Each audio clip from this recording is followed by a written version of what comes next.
Et tout le monde. Salut Flogo, salut Biwix, comment Salut ça va? Biwix. Bien le bonjour. Comment vas-tu? Eh ben ça va bien. On est content de René Dark Messiah. Eh ben ouais, c'est cool. Alors moi, ce que je te propose, Biwix, c'est on démarre direct. On a un petit peu de retard, on va démarrer direct et on a plein de choses à dire sur ce jeu. Donc on va Ah, deux démarrer le trois, c'est bien, deux timer. trois. Et puis je pense qu'on va te laisser un petit peu la parole parce qu'il y a directement des choses assez incroyables dans ce jeu. Donc tu nous Ouais, ça donnes, marche. tu nous donnes le décompte, on part et on va passer un super bon moment. On en a pour 30 minutes. Eh bien, si je fais le décompte, 3, 2, 1, c'est parti. Bonne Donc du chance. coup, Dark Messiah, un jeu sorti en 2004, un truc comme ça, un vieux jeu, un jeu Arkane Studio qui est sorti avant Dishonored. Vous allez retrouver pas mal de choses de Dishonored. Et il y a des trucs marrants, comme là, on est dans une cinématique, mais je peux lui donner un coup de pied au gars qui parle. Parce que on est en cinématique, mais on a quand même notre personnage. Et donc, du coup, eh bien, on peut lui donner un coup de pied, puisque on ne peut pas bouger, mais on a toujours accès au coup de pied. Là, on va faire une partie tuto au début, c'est le prologue, c'est le tuto. Donc, on va faire beaucoup de bunny up, parce que le bunny up, ça permet d'aller vite, tout simplement, d'aller rapidement, ça se dit pas trop. Le bunny up, c'est le truc où du coup on fait la caméra gauche-droite, gauche-droite, gauche-droite. Mais petite particularité de ce jeu-là, habituellement, quand on fait du bunny up, on le fait à la molette de la souris, puisque la molette de la souris permet, eh bien, permet d'être plus facile en fait, de sauter plus facilement, puisque quand vous faites la molette de la souris, vous faites plusieurs sauts d'affilée, donc c'est plus facile à timer, sauf que dans ce jeu-là, on ne peut pas le faire à la molette de la souris, donc je suis obligé de taper sur la barre espace pile poil au bon moment quand je tombe sur le sol, sauf que comme vous voyez peut-être, eh bien, le sol, il n'est pas très droit, et il y a des rochers dans tous les sens, donc c'est un peu compliqué à faire du bunny up, mais vous allez voir que on a du bol parce que dans ce jeu, il y a pas mal d'autres façons de se déplacer et des glitches, notamment ce glitch-là, donc là qui est un peu capricieux, voilà, c'est bon, où on va se jeter des Super. objets dans la tronche et donc on va passer à travers le sol, à travers les murs. Donc là, en l'occurrence, c'est à travers le mur qui est derrière nous. Allez, s'il te plaît, ça pourrait être cool de passer les clips. Alors ça, Et c'est on quelque arrive à la chose fin du prologue. qui est effectivement assez particulier parce qu'à l'époque où est sorti le jeu, de pouvoir prendre des objets, on l'a vu, tu l'as balancé à la gueule de l'ennemi, littéralement. Tu peux prendre les objets et les utiliser dans le décor et ça, c'était clairement quelque chose déjà au niveau graphisme d'assez étonnant pour l'époque où il est sorti. Le jeu est très bon. À ce qui paraît, je l'ai jamais fait. Autre qu'en speedrun, mais à ce qui paraît, il est très bon, ouais. Et il y a pas mal de mécaniques intéressantes et énormément de glitches surtout. Du coup, les cubes, les boîtes, les objets peuvent nous permettre de passer à travers les murs. Et on va voir également que, eh bien, on va pouvoir. euh, Ah, je crois que c'est raté. Ah, j'ai raté. Je suis quasiment sûr que je l'ai raté, le trick. Ah, tu cherchais à faire quoi, pour le coup? Et mince. C'est pas grave. Je me suis un petit peu emmêlé. On va recommencer la cinématique juste avant. Alors du coup, ici, en fait, donc là, je prends un point de compétence et ensuite je jette l'épée parce que normalement cette épée, on est censé la perdre quand on fait le tutoriel. Et sauf que je rentre dans la pièce et du coup, je récupère l'épée après être rentré dans la pièce. Et donc du coup, à ce moment-là, quand on rentre dans la pièce, le jeu nous vide tout notre inventaire. Et au final, eh bien, il ne l'a pas fait pour qu'on puisse garder notre épée. Mais comme vous l'avez vu juste avant, donc c'est cool, ça permet de voir ce qui se passe quand c'est raté, on apparaît sur le cheval, sur un cheval. Et du coup, le but, en fait, là, eh bien, c'est d'apparaître en dehors du cheval. Donc là, je mets pause au bon moment. Et normalement, on va voir. Donc on met pause, on recharge. Voilà. Et là, on est à l'extérieur du cheval. Et donc tout ici, normalement, on est censé être en cinématique. Sauf que du coup, on ne l'est pas. Et Et tu, ça fait plutôt plaisir. et- Ici, on va faire un trick où je mets pause dans un endroit du jeu qui est Mhm. incurvé, qui nous propulse un petit peu sur l'extérieur, ce qui va nous permettre de, quand on relâche, eh bien, gagner beaucoup de vitesse, de hauteur. Ah, ça, Puisque c'est devant génial. moi, il y avait un rocher et on va être propulsé. Donc là, on peut casser complètement le niveau. Évidemment, là, le niveau est censé être très long. Mais déjà, on n'a pas besoin de faire la cinématique sur le cheval, puis ensuite on saute au-dessus de tout le niveau. Ça fait que forcément, ça n'a aucun sens. Alors ici, on va pareil tout casser. Normalement, on doit descendre en bas de la tour et tout ça, faire le tour. Mais là, on va faire un petit saut sur un mur invisible qui va nous permettre d'aller sur la fenêtre et de descendre en bas tranquillement. On va marcher jusqu'à la botte de paille. Ici, je fais un quick save, quick load, ce qui permet de faire croire au jeu que je ne porte pas d'objet. Et puisque je ne porte pas d'objet, bah, je cours plus vite. Ici, on passe à travers la grille. Non, la botte de paille qui n'a pas voulu me faire clipper. Voilà, on passe à travers la grille. Et là, encore une fois, on va essayer De de passer à travers, toucher ouais. le trigger de fin de chapitre. Et on le touche et on a déjà terminé le chapitre 2. Un chapitre très court. Un chapitre qui normalement est plus long que ça, hein, évidemment. Mais là, qui fait genre 25 secondes. Et 27 secondes, je crois que c'est ça le temps. Et ça va plutôt vite du coup.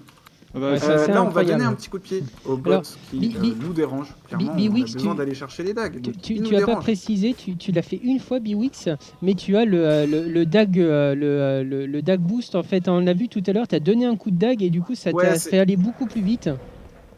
Alors justement, ça c'était avant, c'est pour ça que j'en ai pas encore parlé. Parce que avant je faisais en fait avec l'épée. Mais en fait, le plus intéressant, c'est là maintenant avec les dagues du coup. Avec les dagues où on va pouvoir donner des coups de dague, sauter au bon moment, et même des fois faire des doubles dagger boost, qui est une technique très compliquée, puisque les doubles dagger boost, ça nécessite un timing de 1 frame pour les faire. Oh Ah, la la porte vache. qui m'embête. Et du coup, vous pouvez voir que là, limite, je vole en fait grâce aux dagues. Je fais une attaque avec les dagues, puis je saute, puis je re-appuie sur les dagues, tout ça dans un bon timing, donc c'est 1 frame, c'est frame perfect, et ça me permet eh bien, de voler, ici d'aller sur le toit. Là, je remets pause, la même technique que tout à l'heure. On met pause quand le jeu nous pousse un petit peu, on met pause au bon moment, on accumule pendant la pause eh bien, du temps de la vitesse, et quand on lâche la pause, eh bien, toute cette vitesse est libérée, et on peut aller à des endroits dont on n'est normalement pas censé aller. Ici, on va en OOB, puisque du coup, avec les, hop là, je me suis trompé. Avec les boîtes, etc., on peut eh bien, tout simplement aller en OOB. Et on va complètement casser le niveau. Un double dagger boost encore. Donc à chaque fois que je vais faire des dagger boost là, il faut se dire que c'est frame perfect. Ça prend du temps à apprendre. En général, on n'apprend pas avec les double dagger boost quand on apprend la run, parce que forcément, faire des tricks frame perfect tous les 2 pas, c'est compliqué. Mais en réalité, ben, à force de le faire, c'est pas si dur que ça, et on a le timing. Et une fois qu'on a le timing, ben, on en fait tout le temps en fait, et on fait que ça parce que c'est ce qu'il y a de plus rapide. Ici, chose très importante, je me suis lancé avec les dagues pour pouvoir garder ma vitesse ici, pour pouvoir aller loin. Et ici, sur un timing bien précis, quand elle dit s'arrête, je donne un coup de pied et du coup, je skip une cutscene. Et en plus, je vais loin parce que normalement, on aurait dû apparaître au tout début du tunnel. Ici, un clip encore, un des plus durs en l'occurrence, qui est passé au 3e coup. La double dagger boost, donc encore une fois, hop, frame perfect, tout ça, on sait maintenant. Là, on va venir ici. Ah, c'est un peu compliqué cet endroit-là. En fait, ça glisse dans tous les sens parce que y a des rebords. On croirait pas, mais en fait, Dark Messiah est un jeu qui est mal codé. Euh, et en fait, On croirait pas, hein, avec le dernier OOB qu'on a vu. Il y a des surfaces qui nous font glisser. Il y a beaucoup de surfaces qui nous font glisser. Et oui, c'est facile de tomber. Et donc, on essaye de faire en sorte que ça fonctionne. Et là, avec le cube, je suis encore passé en dessous du sol. Et comme vous avez vu, au début, j'ai clippé à travers le mur. C'était un peu compliqué, j'ai fait de dagger boost, j'ai tout traversé tout seul. Et en fait, j'arrive à la fin du chapitre. Et à la fin du chapitre, eh bien, je suis tout seul. Alors que normalement, on est censé être suivi par une troupe et on est censé avoir un dialogue et tout ça. Mais là, le dialogue se fait pas parce que... Enfin, c'est pas qu'il se fait pas, c'est que la personne, elle est en train de parler. Mais la personne qui devait nous suivre, c'est les gens qu'on a vus au tout début, tout à l'heure. Et donc, du coup, bah, elle nous a pas suivis. Nous, on est allé beaucoup trop vite pour elle, en fait. Ça prouve que le jeu, en fait, les cinématiques sont faits avec le moteur du jeu, c'est-à-dire On utilise simplement comment est codé le jeu pour pouvoir créer les cinématiques en fonction justement de la situation dans laquelle on se trouve. Mais vu que les personnes ne t'ont pas suivi, elles sont juste pas présentes dans la cinématique, quoi. C'est le cas pour plein de C'est jeux. ça, en fait, on arrive à l'endroit où il est censé avoir la cinématique. Alors normalement, on n'est pas censé arriver à l'endroit là où j'ai lancé la cinématique, puisque s'il n'y a pas les personnes, la cinématique ne se lance pas. Mais on a forcé avec le cube à rentrer à l'intérieur pour pouvoir avoir la cinématique. Et là, on est dans les cinématiques les plus longues, c'est-à-dire on a 1 minute 30 en tout, Ah donc on ouais, a eu là d'accord, 1 minute ok. avant. Et là, on a de nouveau 30 secondes de bateau avant d'arriver Ah. à la plage, où là, on va avoir le trick le plus dur du jeu. En fait, dans les deux plus durs, il y a 2 tricks qui font partie, c'est le duo des tricks les plus durs du jeu. Et il y a notamment ce trick-là, où on va faire une pause. Donc comme depuis le début, à chaque fois que je mets pause, c'est que je mets pause au bon moment, au moment où on va grimper par exemple sur quelque chose, au moment où le jeu va nous repousser un petit peu pour emmagasiner de la vitesse. On emmagasine de la vitesse. Et du coup, libère cette vitesse pour nous propulser super loin. Et bien, vous allez voir que là, on va pouvoir se propulser très loin. C'est compliqué. Téléportation. Enfin, propulsion. Et donc là, c'est 11 secondes d'attente. Alors évidemment, j'ai lancé un timer sur le côté pour ne pas avoir à compter les secondes d'attente. Parce que tu peux aller trop loin Enfin, aussi. je dois pas les compter, je dois quand même faire attention. Et du coup, on est propulsé très haut. Aïe, aïe, aïe, j'ai trop de vitesse. Ouais. Ah, j'ai trop de vitesse et du coup, j'ai été décalé, je suis tombé trop haut, je suis mort. C'est raté une fois. En fait, c'était presque réussi. En vrai, c'était presque réussi. Mais malheureusement, c'est un petit peu propulsé trop sur la droite et j'ai pas pu ramener mon personnage sur la gauche. Personnage qui s'appelle S'arrête. C'est ça. Et voilà, on se met ici. Nice, super. Hop, le boost. S'arrête pas qui passer. doit, Ah, mais s'il te plaît, le dagger boost. qui Mince. doit empêcher Oh, j'espère que j'ai la, fait une sauvegarde. Est-ce que j'ai fait une sauvegarde quand j'étais en haut du rocher? Bonne question. la prophétie la du sauvegarde est Messie là. de l'ombre. Mm. Si je me trompe pas, l'histoire c'est ça. Pour éviter que les Je- démons n'envahissent le monde. Alors, en vrai, peut-être, j'en ai aucune idée. C'est vrai que t'as fait le J'ai jeu. jamais C'est vrai fait que le jeu, c'est vrai que t'as fait le jeu normalement, uniquement. Ouais, t'as fait le jeu uniquement en speedrun pour le coup. Ouais. C'est l'histoire en même temps, ça fait tellement tranché en fait dans tous les sens. Du coup, c'est vrai que c'est quand même un speedrun qui est attirant parce que effectivement, avec tous ces glitches, etc., je pense que quand on est runner, on a envie d'apprendre la run. Donc c'est vrai que c'est assez impressionnant et très intéressant, quoi. C'est Donc, drôle, aussi. L'OB et les propulsions, ça doit ah être mais tellement absolument, fun à ouais. faire. Ouais. Moi, ça me fait beaucoup penser à Skyrim, hein, ce type de run. C'est plus vieux quand même. Hein. C'est du même acabit que Skyrim où voilà, on prend des objets, on tape dans les portes, on passe à travers. Enfin voilà, et c'est vrai que c'est impressionnant, c'est génial, c'est beau à voir. Le jeu est complètement cassé, quoi. C'est tellement dense aussi surtout. Du coup, je viens de refaire un truc assez enfin, faire, mais je l'avais déjà fait, mais on n'a pas vu. Où je mets pause, du coup. Et en fait, du coup, là, j'ai mis pause et j'ai lâché un objet de mon inventaire pendant la pause. Ah, j'ai plus de sprint, malheureusement. Hop. Et du coup, j'ai lâché un objet de mon inventaire pendant la pause. Et donc, du coup, ça fait que l'objet vole en l'air.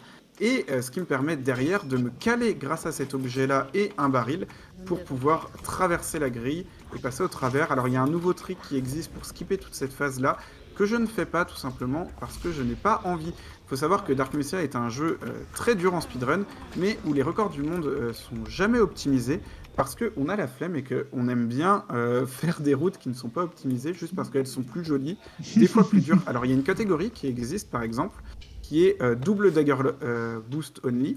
Donc les dagger boost, les doubles dagger boost, c'est ce dont je parlais, donc se booster avec les dagues, mais c'est frame perfect. Et on peut aussi faire des simples qui sont plus faciles du coup, mais du coup, il y a une catégorie où c'est uniquement des doubles, et à chaque fois que tu le rates, tu dois recharger une sauvegarde parce que c'est quand même vachement drôle. Ici, je suis allé à un endroit où normalement ça ne sert à rien d'aller là. Mais en fait, on va venir se bloquer dans un livre au bout et faire des sauvegardes en boucle. Et comme on fait des sauvegardes en boucle, eh bien, on va se faire petit à petit téléporter en l'air pour arriver ici dans la salle de fin, tout simplement. On skip tout le niveau et ensuite on touche un levier qui est dans le mur on a vu, je me suis penché, j'ai lean, je me suis penché dans le mur et j'ai du coup, eh bien, pu appuyer sur un bouton, un levier qui est à cet endroit-là. C'est un levier qui déclenche la fin du niveau. C'est un levier qui a été oublié par les développeurs. C'était un truc de debug C'est un truc que de les debug, ouais. développeurs avaient fait. Et ils l'ont oublié dans le mur. Du coup, ben, nous, en speedrun, on l'a pas oublié, on l'utilise. C'est vachement cool. Vu que les murs ont l'air assez friables dans ce jeu, pour le coup. Ouais, c'est ça. Les murs, c'est pas trop un problème. Dans l'ensemble, c'est pas trop un problème. Donc là, on a perdu tout notre équipement et donc on va venir pas du tout. On va devoir faire du bunny hop pour venir chercher, aller chercher notre équipement. Il y a un glitch également qui permet de garder les dagues à cet endroit-là, mais en réalité, en marathon, il ne fait pas gagner de temps puisque on doit faire des sauvegardes, etc. Et avec les sauvegardes, ça fait pas gagner de temps. Ici, on va venir essayer de sauter sur le mur. Non, c'est raté, c'est pas grave. C'est aléatoire, on doit sauter sur ce mur-là et il y a une petite chance pour que on puisse monter ici. Vous voyez, on était juste en bas et venir sauter directement en haut. Mais là, on préfère le faire comme ça, tranquillou. Ok, donc on a récupéré nos dagues et vous allez voir un truc qui est très cool. Parce que depuis le début, on fait des doubles dagger boost parce que c'est plus rapide, parce que c'est classe, parce que c'est dur et qu'on aime bien faire les trucs un peu complexes. Mais vous allez voir là une vraie utilisation des doubles dagger boost.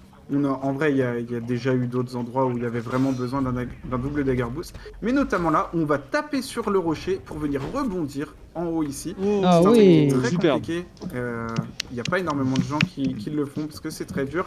Mais on a vu qu'on a pu sauter tout en haut.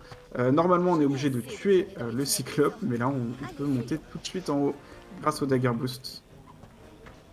Enfin, au double dagger boost en l'occurrence. Donc ça skip un niveau et un boss. C'est pas mal, hein. C'est ça. Bah, en fait, faut savoir qu'il y a beaucoup de boss dans le jeu. Des boss obligatoires en théorie. Eh bien, dans les boss obligatoires, on n'en fait aucun. Et il y a un boss qui n'est pas obligatoire. Et c'est possible que ce soit celui qu'on fait au final. Vous allez voir ça plus tard. Enfin, on y arrive petit à petit. Là, on fait de nouveau des pauses lunch pour tout passer. Hein. C'est beaucoup plus rapide, vous vous en doutez. Vous voyez que quand on met pause, On prend de est l'élan. propulsé comme ça, c'est beaucoup plus rapide que de faire les niveaux normalement. Ici, on va pouvoir encore une fois se booster. Je vais aller là-bas. Ici, on peut le faire à 2 endroits. Il y a beaucoup de boosts en vrai où on peut les faire à des endroits différents. Chacun fait un petit peu comme il veut. Moi, je préfère faire celui-ci où du coup, on a 6 secondes à attendre et du coup, on est propulsé en haut là. Oula, à peine trop court. À peine trop court. Oh, ouais, on a vu le rebord sur lequel tu voulais atterrir là avec cette espèce de rebond. Ouais, c'est ça. Je voulais aller en haut, mais juste à peine trop court. Il fallait attendre un peu plus. Voilà. Et là, on tombe parfaitement dessus. Ici, on va faire attention aux dégâts de chute. On tombe d'abord sur le petit morceau de bois et ensuite on vient ici. Ici, il faut rentrer ses dagues. Parce qu'en fait, quand on rentre ses dagues, on peut ramasser les objets instantanément quand par exemple, on remonte un rebord, etc. Alors que si on a nos dagues ressortent, font un petit mouvement, et à ce moment-là, eh bien, on perd un petit peu de temps.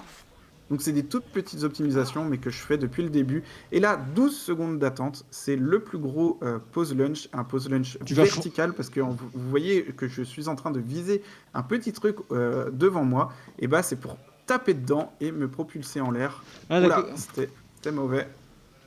Ah, t'as tapé une corniche un peu plus haut, ouais. Ouais, il y avait une petite corniche, ça arrive. En fait, il y a des choses qui sont un peu partout autour de ce grand puits. Et donc, ça arrive de taper des choses. C'est dommage, sinon c'était bien, mais on a tapé. Et là, c'est pas mal. Oh là, on est trop haut. On est trop haut. J'ai légèrement trop attendu. Ok, on va le faire quand même. On va faire ça comme ça. Alors, je vais en profiter pour aller récupérer ici un champignon dont l'utilité, vous la verrez, elle sera plus tard. Ok, c'est bon, c'est réussi. Alors, on a été un peu haut. On a fait une backup. Normalement, on aurait pu atterrir directement en bas. Ça aurait fait gagner un petit peu de temps. Mais c'est pas trop grave. C'est pas trop grave. En vrai, on peut le faire comme ça. Là, ici, ce qu'on va faire, c'est qu'on va se propulser. Et pour pas mourir d'un dégât de chute, eh bien, on va se propulser sur la chaîne, puisque quand on tombe sur les chaînes, c'est un peu comme dans beaucoup de jeux, en vrai, quand vous tombez sur, par exemple, les échelles, eh ben, vous pouvez ne pas prendre de dégâts de chute. Et là, c'est ce qui s'est passé. J'ai pas pris de dégâts de chute, puisque je suis tombé sur une chaîne, pardon. Les chaînes, les échelles, c'est à peu près pareil. Ici, on saute au bon moment pour ne pas déclencher un piège. Normalement, là, il y a un tonneau qui sort du mur. Et vous avez vu que j'ai sauté au-dessus de la bonne marche et donc du coup c'était bon. Là, vous vous dites que j'ai perdu du temps en attendant, mais c'est juste que j'ai attendu que ma mana veuille bien revenir. Aïe, j'avais trop de vitesse, Dommage. je crois que je suis mort. Évidemment, quand on a beaucoup de vitesse et qu'on tombe sur le sol, eh bien on prend beaucoup de dégâts, c'est classique. Ici, double dagger boost pour venir monter en haut du rocher. Et là, un petit trick où on va pouvoir parler de Yuma. Yuma qui a trouvé un setup pour ce trick-là. On va tomber de très haut, mais on va pas mourir parce qu'on tombe sur un petit bout de rocher. Ah On ne meurt pas. On t'a vu glisser sur le côté, ouais, un petit peu. Black Yuma, je crois que je l'ai vu dans le chat. Oui, il est dans le il chat. est là, ouais. Tout à First fait, The try, Black Yuma. first Allez, try, follow JPP. The Black Yuma qui va runner Soma de mémoire. C'est ça, plus il tard. va runner Soma. Que si runner de Fear, si je me trompe pas, Yuma, pour le coup. Qui, Oui, un très gros Tout runner à- de Fear. d'ailleurs, qui un est petit, sans doute le meilleur runner de Fear au monde de tous les temps. un petit coucou d'ailleurs à tous les à tous les membres de très actifs de ton Discord où il y a beaucoup de runners de FPS justement, que ce soit les runners Ouais, de, tout à fait. de Je fais Portal, beaucoup de FPS. Fear, etc. Les runners de FPS, c'est un peu pour le coup nous chez Speed the Ball, c'est un peu le type de run où on a pour absent pour le coup. On n'a pas nous chez nous de runners de vrais de FPS, alors que c'est vraiment un type de jeu qui est empreint de quantité de techniques et sur lesquels les OOB sont les plus impressionnants, moi je trouve. Les OOB dans les FPS, c'est vraiment c'est quelque chose. Ah ouais. Bon, du coup, on arrive au chapitre 8, le chapitre le plus long du jeu, vous allez voir. C'est vraiment insurmontable. Donc on vient ici prendre le tonneau, on se met dans le coin, on tape dans l'angle de la grille, et on arrive, et c'est fini, fin du chapitre 8. Alors, Parfait. on dit que c'est le plus long, mais en vrai, il est réellement long. C'est juste que la fin du chapitre Et au début. est juste au début. Sauf que normalement, dans le jeu, vous devez faire tout un détour pour aller ouvrir cette grille. Sauf que nous, bah, on sait passer à travers les choses. Et forcément, bah, ça aide pas mal de savoir passer à travers les choses.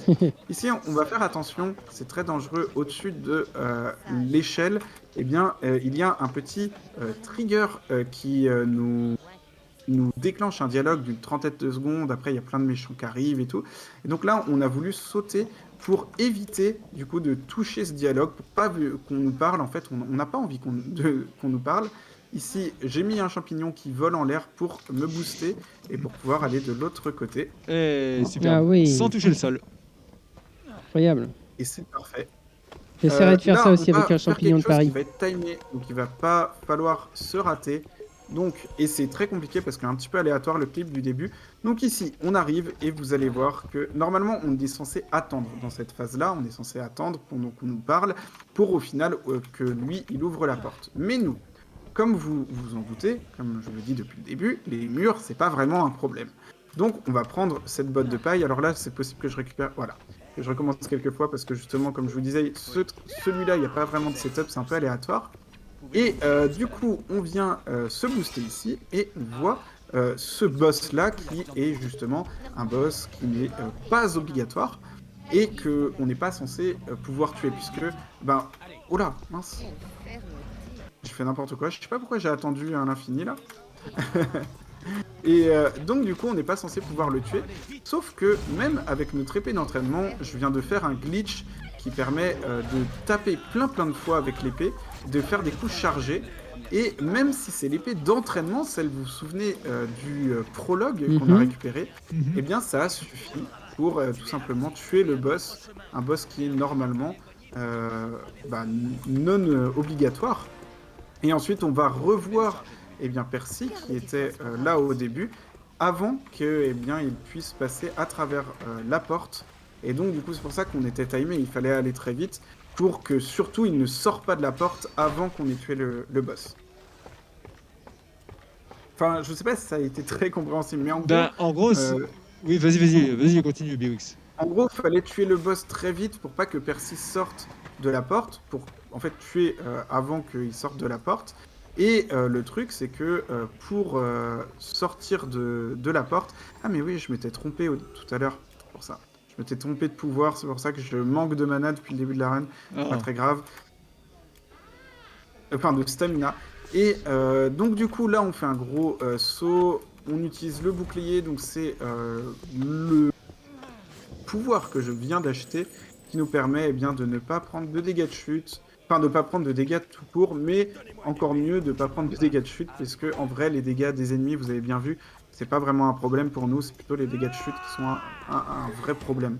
Et donc oui, pour revenir au truc d'avant, en gros, il ouvre la porte au bout d'un certain temps, sauf que nous, on passe à travers la porte pour aller tuer le boss, et du coup, il faut tuer le boss avant qu'il réouvre la porte, et il faut, par la même occasion, il faut donc utiliser une épée qui normalement n'est pas assez forte pour tuer le boss, mais que l'on glitch pour pouvoir taper plus fort, plus vite, et donc pouvoir terminer le boss plus rapidement.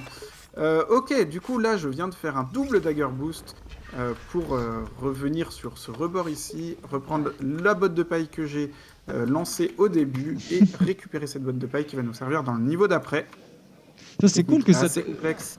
Ça, c'est cool que ça te garde les objets d'un niveau à l'autre en Ouais, les temps de c'est ce chargement. que je disais au début. Ouais, dans ce jeu, la possibilité d'utiliser les objets, de les garder, etc., c'est vraiment quelque chose qui a été, quand il est sorti, assez sympa. Une liberté qui était plutôt cool. Parce que à la base, c'est un jeu qui est potentiellement plutôt linéaire. Enfin, c'est pas.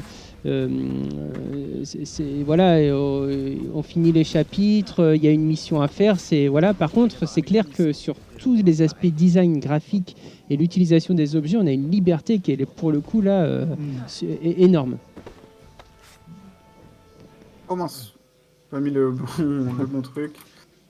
Alors du coup là vous l'avez vu, encore comme d'habitude, enfin comme souvent, on fait flotter des objets qui nous a permis de passer au travers de la porte grâce eh bien, à la botte de paille.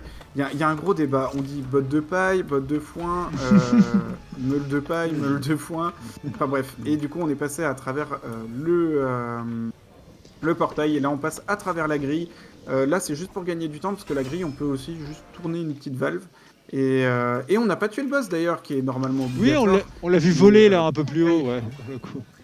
Et en fait, on est passé tout simplement, hein, parce que on n'en a pas vraiment besoin, on va pas se le cacher, de tuer les boss. Encore une fois, quand on sait passer à travers les murs, c'est plus facile.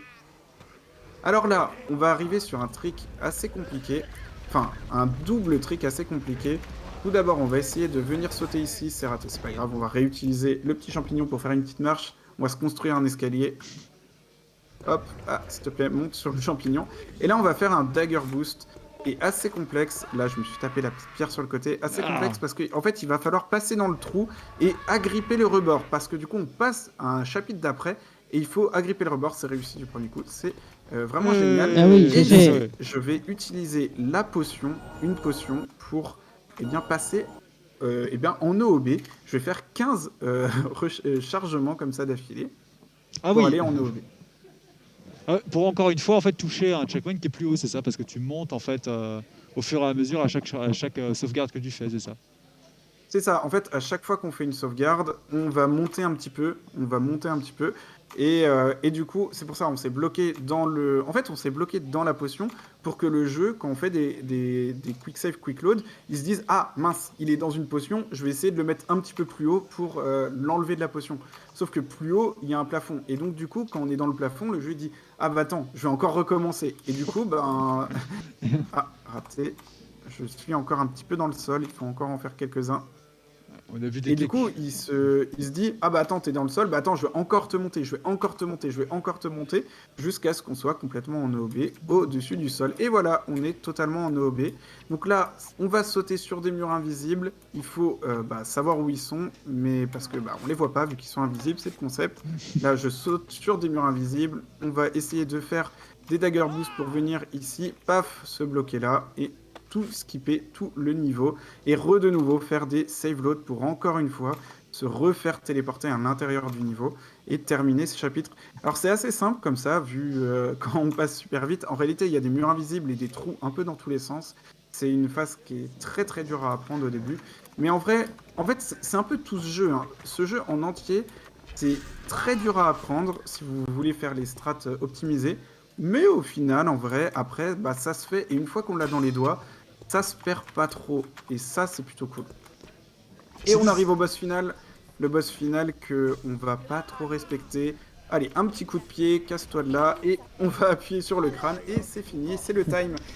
Et en fait, cette fin de run qui est vraiment très rapide, qui est un petit peu étrange, parce qu'en fait, l'idée, c'est que normalement, on doit tuer le boss pour pouvoir justement enlever le crâne et le mettre dans le bon sens. Sauf que les développeurs, au lieu de nous enlever la possibilité de prendre le crâne et de le remettre, eh bien, ils se sont dit, on va faire une boîte autour du crâne qui va empêcher d'avoir accès au crâne, et quand il aura tué le boss, on va enlever cette boîte-là.